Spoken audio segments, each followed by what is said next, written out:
ఇప్పుడు సినిమాకి వచ్చిన తర్వాత మీరు ఈ కైండ్ ఆఫ్ స్క్రిప్ట్ ఎందుకమ్మా సెలెక్ట్ చేసుకున్నారు? యాక్చువల్గా సార్ నా దగ్గర మల్టిపుల్ స్క్రిప్ట్స్ ఉండే. ఒకటి మనకి తక్కువ బడ్జెట్ లో ఉండాలి సార్, ఎందుకంటే మనం ప్రొడక్షన్ మళ్ళీ సెకండ్ టైం కొంత మనీ ఆల్రెడీ కోల్పోయి మళ్ళీ చేస్తున్నప్పుడు ఎక్కువ బడ్జెట్ ఎట్లాగో మనం వెళ్ళాం. అంటే ఫస్ట్ టైం మూవీ కాబట్టి ఈవెన్ ఐ డోంట్ నో కదా, నేను ఎట్లా తీస్తానో తీసే వరకు నాకు కూడా తెలియదు. వాట్ ఎవర్ మనది అంతా ఎగ్జంప్షనే కదా, నేను డైరెక్టర్ అవ్వాలనుకునేది ఎగ్జంప్షన్, నా ఇమాజినేషన్ ఎగ్జంప్షన్, ఫ్యాంటసీ. అది గ్రౌండ్ కి వచ్చే వరకు నేను ఐఎమ్ వెరీ ప్రాక్టికల్ సార్. అంతేగా నేను తోపుని తురువుని తీస్తాను ఇట్లాంటి అబద్ధాలు నేను చెప్పను. ఈవెన్ నాకు కూడా తెలియదు అవుట్పుట్ చేసే వరకు కూడా how good I am in this field అనేది నాకు తెలీదు. ఎగ్జాక్ట్లీ. సో అప్పుడు కొంచెం జాగ్రత్తగా ఉండాలి కాబట్టి కొంచెం తక్కువ బడ్జెట్ లోనే వెళ్దాము అనుకున్నా. ఉన్న స్టోరీలో ఇదే కొంచెం తక్కువ బడ్జెట్ రీజనబుల్ గా అయితే సార్, సస్పెన్స్ థ్రిల్లర్ కాబట్టి మనకి టూ మచ్ ప్యాడింగ్స్ ఉండవు, టూ మెనీ ప్లేసెస్ ఉండవు కాబట్టి ఇది రీజనబుల్ గా చేయొచ్చు. రెండోది, ఈ మూవీ చూస్తే మేకర్ గా నాకు గుర్తింపు వస్తుంది. అలాంటి స్టోరీ ఇది కంపల్సరిగా ఇది ఏదైతే ఉందో ఆలోచింపజేస్తుంది. అండ్ రెండోది concept oriented movie sir. But అది చివరి వరకు అసలు తెలియదు మీకు దాంట్లో కాన్సెప్ట్ ఉందని కూడా. That is how I design. నేను 10 months ఓన్లీ స్క్రీన్ ప్లే రాశాను సార్. నేను ఇంకా ప్రీ ప్రొడక్షన్ స్ట్రాంగ్ అయ్యాకే నేను ప్రొడక్షన్కి వెళ్ళాను. నేను ఏం రాసినానో యాజ్ ఇట్ ఈస్ గా అదే తీసాను సార్. డైలాగ్తో సహా ఎవ్రీథింగ్ లాక్డ్. ఇంకా అక్కడికి వెళ్ళాక ఒక్కటి కూడా మోడిఫై చేయాలి అసలు. మీరు అంటే నిజంగా నమ్ముతారు లేదో, ఒక రోబాటిక్ టైప్ అనమాట నేను. ఏది రాసుకున్నానో అదే నా యాక్టర్స్ ఆర్టిస్టులు ప్రిపేర్ అయ్యారు, అదే డెలివరీ చేశారు. మొత్తం మేము on time shooting completed. So తర్వాత వచ్చి కూర్చొని ఎడిటింగ్ వేరే వాళ్ళ ద్వారా చేపించాలి. అన్ఫార్చునేట్లీ అది అవ్వలే, 2 months డిలే అయిపోయింది. అదే ఎడిటింగ్ చాలా మ్యాజిక్ అంట కదా ఇందులోని. అవును సార్, ఈ సినిమాలో విన్నాను. అవును, నేను ఆన్ పేపరే రాసుకున్నా సార్. అంటే ఇదేంటి ఈ ఎడిటింగ్ స్టైల్ ఏంటి అంటే ఎట్లా అంటే సార్, ఇప్పుడు ప్రతి మూవీలో సీన్ టు సీన్ ట్రాన్సిషన్స్ ఉంటాయి కదా సార్. అవును. కొన్నిసార్లు మనం కొన్ని ఎఫెక్ట్స్ వాడతాం, ట్రాన్సిషన్స్.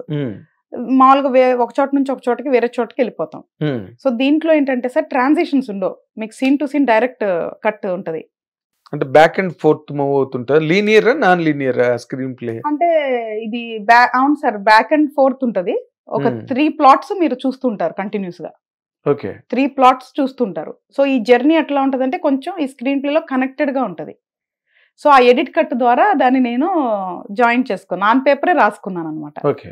సో అది బ్యూటిఫుల్ గా ఉంటది, మీకు చూసే కొద్దిగా తర్వాత డిఫరెన్స్ తెలిసిపోతుంది. Opening చేశారమ్మా editing? ఎఫ్సిపిలో చేశారు. ఎఫ్సిపిలో.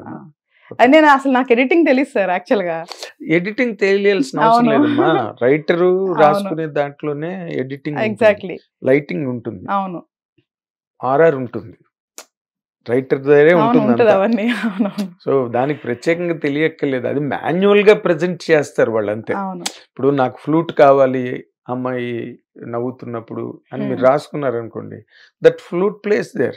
మీరు చెప్తారు మ్యూజిక్ నాకు ఇక్కడ ఫ్లూట్ కావాలి, లేకపోతే నాకు ఈ ఫేస్ మీద లైట్ అక్కర్లేదు, అమ్మాయి చీకట్లో కూర్చుంది, కళ్ళ మీద వెలుగు పడుతుంది అని రాసుకున్నారు అనుకోండి, that DOP has to do that. Exactly sir. So writing లోనే ఉంది అంతా. ఈవెన్ డిఓపి గారితో 3 months కూర్చున్నాం సార్ బిఫోర్ షూట్, ఎవ్రీడే. అంటే నాకు అట్లా కావాలి ఇట్లా కావాలని పాపం బుర్ర తినేస్తూ ఉండేదాన్ని. అంటే నేను కొంచెం డిఫరెంట్ గా థింక్ చేస్తూ నాకు చాలా అంటే ఇది చెప్పడం చాలా కష్టం సార్ స్టోరీగా. స్క్రీన్ మీద ఈజీ ఉంటుంది. సో దానికి నేను చాలా కష్టపడాల్సి వచ్చింది. ఆన్ పేపర్ వెరీ కాంప్లెక్స్ అనమాట. ఎందుకు నాకు ఫస్ట్ టైం డైరెక్టర్ గా ఇలాంటి సినిమా తీశాను అంటే ఆ గుర్తింపుకి నేను స్టాండ్ అవుట్ అవుతాను సార్. ఒక ఎక్స్పీరియన్స్డ్ తీస్తే వేరే సినిమా, అది వేరే. ఎక్స్పీరియన్స్డ్ పీపుల్ తీయడం వేరు. మీరు డ్రై హ్యాండ్ ఇండస్ట్రీ అది మీరు చూసినప్పుడు రేపు కంపల్సరీగా ఫస్ట్ మీకు థాట్ వచ్చేది అదే, ఫస్ట్ టైం డైరెక్టర్ ఇది తీసింది అనేది. ఆ ఒక్క దానికోసం నేను రిస్క్ చేశాను సార్. ఏముంది మీకు ఆల్రెడీ 34 అవార్డులు, ఏంది 70 అవార్డులు, ఇంకేంటి మీరు యూఆర్ సెలబ్రేటెడ్ డైరెక్టర్. స్టిల్ మన తెలుగు ఆడియన్స్ అప్రూవ్ చేస్తే ఒక సాటిస్ఫాక్షన్ సార్. ఆఫ్ కోర్స్ అది కొంతమందికి ఇనిషియల్ గా తొందరగానే వస్తుంది, కొంతమంది కొంచెం టైం పడుతుంది. చిరంజీవి గారు ఒకటే మాట చెప్పారు, నేను every time in every interview I quote his words. ఇంకా అంతకన్నా గ్రేటెస్ట్ ప్రాక్టికల్ పవర్ అన్నది ఇండస్ట్రీకి మళ్ళీ రాదు, ఆయనతో last. Is the last temporary for that. ఎలాగంటే మీరు మీ గెలిచే వరకు పోరాడండి అన్నాడు, గెలిచే వరకు యుద్ధం చేయమని చెప్పాడు సార్ ఆయన. మధ్యలో ఆరంభింపరు నీచ మానవులని కొంతమంది స్టార్ట్ చేస్తారు, కొంతమంది మధ్యలో వదిలేస్తారు. ఆఖరి వరకు ఉన్నవాడే విన్నర్. నేను అదే బిలీవ్ చేస్తా సార్. I never quit. అంత ఈజీగా నేను క్విట్ అవును. అందుకే ఒక్కొక్క ఫీల్డ్ లో నేను అన్ని సంవత్సరాలు ఉన్నాను అనమాట. వదిలిపెట్టను. అందుకే అభి సెకండ్ మూవీకి అభి భయపడ్డాడు, నేను భయపడలా. దేనికి భయపడ్డాడు అంటే కొంచెం మైనస్ అయ్యాం కదా ఫస్ట్ మూవీలో. మరి పిల్లలు ఉన్నారు వెనకాల, మనకేం సపోర్ట్ లేదు. సో కంపల్సరీగా మేమిద్దరమే కదా స్ట్రగుల్ చేసుకోవాల్సింది, ఎందుకు రా రిస్క్ అని అంటే పోనీ ఎక్కడన్నా సపోర్ట్ తీసుకుందాం అంటే అల్ట్రల్క్లా నేను ఫస్ట్ మూవీకి వేరే వాళ్ళతో ఎట్లా పెట్టిస్తా, నీ దగ్గర ఏదైతే సిద్ధాంతం వాడానో నా దగ్గర కూడా అదే కదా, మన ఓన్ మనీ మన మీదే పెట్టుకోలేనప్పుడు వేరే వాళ్ళు ఎందుకు పెట్టారు. బట్ రియల్ ఎస్టేట్ వాళ్ళు చాలా మంది ఈ రోజున ఇండస్ట్రీకి వస్తున్నారమ్మా, మీకు అలాంటి కన్సార్టియం ఏం లేదా? కోఇన్సిడెంట్ సార్ అంతే. ఎందుకంటే నేను అభి అనే పర్సన్ లేకపోతే నేను వచ్చేదాన్ని కాదు. అవును, అతని కోరికని లేదా అతని కళను పండించడం కోసం వచ్చారు మీరు. మేబీ అదొక పాత్ దేవుడు వేసి ఉంటాడు నేను రావడానికి, లేదంటే అసలు రాను సార్ నేను. అంత అంటే ఇక్కడ వెరీ స్ట్రాంగ్ గా ఉందన్నమాట నాకు అది సినిమాల్లోకి రాకూడదు అనే విషయం. అంటే చిన్న స్ట్రాంగ్నెస్ కాదు అది. అవి లేకపోయిందంటే అంటే ఒక ప్రేమ అనుబంధంతో కూడిన బాధ్యతతో వచ్చాను తప్ప, లేదంటే అసలు నేను మెల్ట్ అయ్యి వచ్చేదాన్ని కాదు. ఎందుకంటే నాకు ప్యాషను, పిచ్చి, అట్రాక్షన్స్ ఇట్లాంటి ఏం లేదు నాకు. ఎందుకంటే చిన్నప్పటి నుంచి మన లైఫ్ అందు గురించి. సో అట్లాగా నేను ఇది ఎంచుకున్నాను సార్, ఎంచుకొని చేసినాను. ఎడిటింగ్ కూడా ఒక ఆపరేటర్ని పెట్టి చేయించుకోవాలనుకున్నా. ఎందుకంటే నేను ఎడిట్ కట్టు అంతా ఉంది, వాళ్ళు జస్ట్ అటాచ్ చేయటమే దాన్ని. అంటే నన్ను దేవుడు నేనే చేయాలనుకున్నాడేమో తెలియదు. ఆపరేటర్ కూడా నాకు వర్కౌట్ అవ్వలేదు సార్. విచిత్రం ఏంటంటే పైసలు ఇస్తున్నా కూడా మనం ఈవెన్ ఒక ఆపరేటర్ వచ్చి కూర్చొని పని చేయడానికి అవ్వాలి. 2 months వెయిట్ చేసా ఎడిట్ టేబుల్లో. ఎందుకు? ఏదో ఒక కారణాలతో పాపం వాళ్ళు రాలేకపోయేవాళ్ళు సార్. పర్సనల్ ఇబ్బందులు, మంచి పిల్లలే వాళ్ళు కూడా.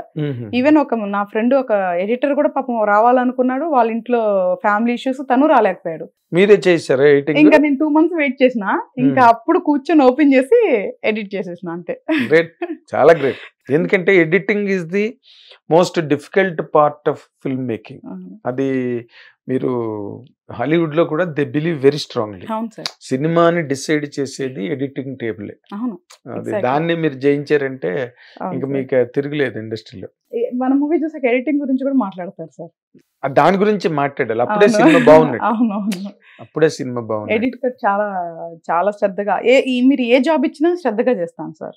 Very sincere. అంటే మీరేంటమ్మా, you want to continue as a director in the film industry, లేకపోతే ఇది ఊరికి పార్ట్ టైం ప్యాషన్ గా చేద్దాంలే సరదాకి, అభి చేయమన్నాడు కదా? లేదు సార్, ప్యాషన్ మన్మధుడి సినిమాలోగా అభి చెప్పాడని ఆ టైప్ కా? లేదు సార్, నేను చేస్తాను, కంటిన్యూ చేస్తాను. ఆల్రెడీ సెకండ్ మూవీకి 2 stories రెడీ చేసి పెట్టుకున్నా. తెలియదు సార్, అది ఇప్పుడు మంచి రిజల్ట్స్ వచ్చింది అనుకో, then I give chance to other hands. Production అయితే నేను చూసుకుంటా సార్. ఎందుకంటే ప్రొడక్షన్ వద్దులను, ఎందుకంటే ఒక మూవీ స్టార్ట్ అయ్యి కంప్లీట్ అవడానికి production has to be strong sir. Very strong. కొత్త వాళ్ళు వచ్చారంటే తెలియదు కదా సార్ వాళ్ళకి. సో నేను కొత్త వాళ్ళతో తీస్తానా లేదా ఒక బ్యానర్ లో తీస్తానా ఇప్పుడు మనం జడ్జ్ చేయలేము. సో ఒకవేళ కొత్త వాళ్ళు అయితే మాత్రం ప్రొడక్షన్ కూడా మనం చూసుకోవాలి సార్ కంపల్సరీగా. అండ్ ఏదైనా ఒక మూవీ బడ్జెట్ అనుకుంటే అది ముందే మన అకౌంట్ లో ఉండాలి సార్. కరెక్ట్. అప్పుడే ఒక మూవీ ఎక్కడ కూడా ఫెయిల్ అవ్వకుండా కంప్లీట్ అవుతుంది. లేకపోతే అందరి కాళ్ళు పట్టుకోవాలి, అందరి గడ్డలు పట్టుకుని బతిమాలి, చాలా ఇబ్బంది ఉంటుంది sir. Things will go out of hand. అక్కడ మీరు అనుకున్నది చేయలేరు. అండ్ బడ్జెట్ కూడా ప్రతి పైసా కూడా ముందే బడ్జెట్ లో ఉండాలి సార్. ఎందుకంటే ఇప్పుడు మీరు చాలా మంది మీరు వింటారు మీ ఎక్స్పీరియన్స్ లో అసలు మీరు 1000s వింటారు. 1 కోటి అంటారు, 3 కోట్లు చేస్తారు, 2 అంటారు, 5 అంటారు.